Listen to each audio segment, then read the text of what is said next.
कुड़े इल्जाम न लाम मैनू असली गौर संग पारस यकूत मेरा न्यू तेरे नाल जदू दा ला बैठा मुजरम तदू दा होया तबूत मेरा तन भुल गई गल उस वेलड़े दी कदे जुग जुग सजदा मलकूत मेरा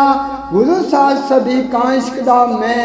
तू मरदूद क्यों पुछना है सबूत मेरा मुजरम दी शहादत सफाई आंदी नुक्ता ऐन पर नून नसूत कैसे लोहे पितल और तांबे दी क्या निस्बत भला कच नाल सोबन याकूत कैसे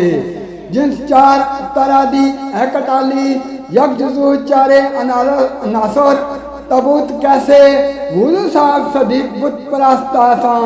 गुनाहगार नहीं गलचे सबूत कैसे हल्का तेरी रजा मन्ना या के दुनिया दी मर्जी मनशा मन्ना मेहरबानियां करे परवाह कोई नहीं कहरबानियां करे ते राह कोई नहीं जहाँ किधर मजबूरियां हर पास है ऐसा गिरिया इबलीस ने पाया होया दुनिया मकर दा जाल फैलाया होया मैनू आसरा तेरे सवा कोई नहीं दुनिया बेवफा साहिबे वफा कोई नहीं पईयां होइयां फतोरियां हर पास है डवा डोल में ऐसे तूफान विच ना दुनिया ना दीन